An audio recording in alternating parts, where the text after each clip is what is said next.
திருவள்ளுவரின் வழியில் வாழ்ந்து வாழ்வின் உன்னத நிலையினை அடைய திருக்குறளோடு நாம் என்னும் இந்த நிகழ்விலே இணைந்திருக்கின்ற உங்கள் அனைவருக்கும் முதற்கண் வணக்கம்.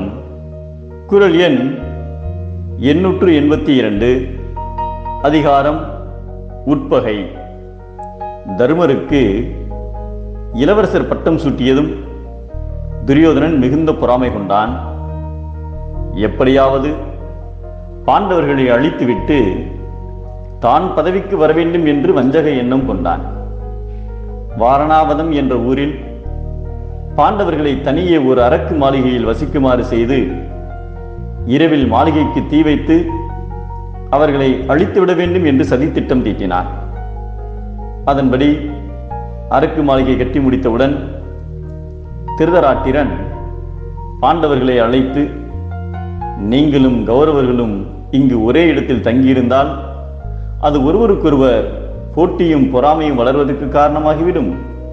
ஆகவே நீங்கள் வாரணாவத நகரத்தில் சில நாட்கள் தங்கியிருங்கள் என்று அனுப்பி வைத்தார்.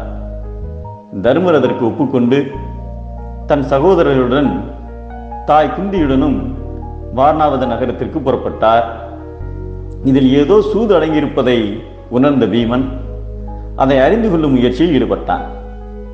அந்த அரக்கு மாளிகையை கட்டிய தச்சர்களில் ஒருவன் விதுரருக்கு நண்பன். அந்த தச்சர் பீமனை தேடி வந்து, இந்த அரக்கு மாளிகைக்கு தீ வைத்து உங்களை அழிக்க வேண்டும் என்பது துரியோதனின் எண்ணம். இதை அறிந்த விதுரர், நான் இந்த மாளிகையை அமைக்கும் போதே நீங்கள் தப்பிச் செல்வதற்காக உள்ளே ரகசியமாக ஒரு சுரங்கம் அமைக்க என்னிடம் கூறினார். அதன்படி ஒரு சுரங்கம் அமைத்திருக்கிறேன், ஆபத்து ஏற்படும் போது பயன்படுத்திக் கொள்ளுங்கள் என்று கூறிவிட்டு சென்றான். ஒரு நாள் இரவு பாண்டவர்கள் தூங்கிய பிறகு தீ வைப்பதற்காக துரியோதனனால் அனுப்பப்பட்ட 5 வேடர்களும் அவர்களின் தாய் ஒருவரும் அரக்கு மாளிகையில் யாருக்கும் தெரியாமல் பதுங்கியிருந்தனர். இதை அறிந்த பீமன் அவர்களுக்கு முன்பாக மாளிகைக்கு தீ வைத்துவிட்டு தன் சகோதரர்களையும் தாயையும் அழைத்துக் கொண்டு சுரங்கப்பாதை வழியாக வெளியேறினான். வேடர்கள் 5 அவர்களது தாயும் தீயில் சிக்கிக் கொண்டனர்.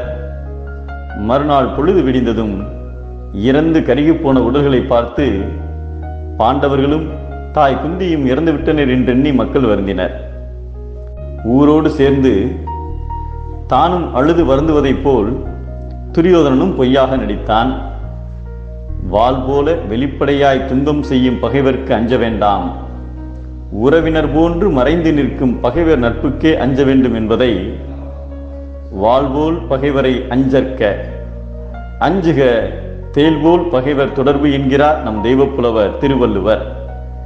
மறைந்திருக்கும் பகைமை கொடியது, தெரிந்திருக்கும் பகைமையே எளிது.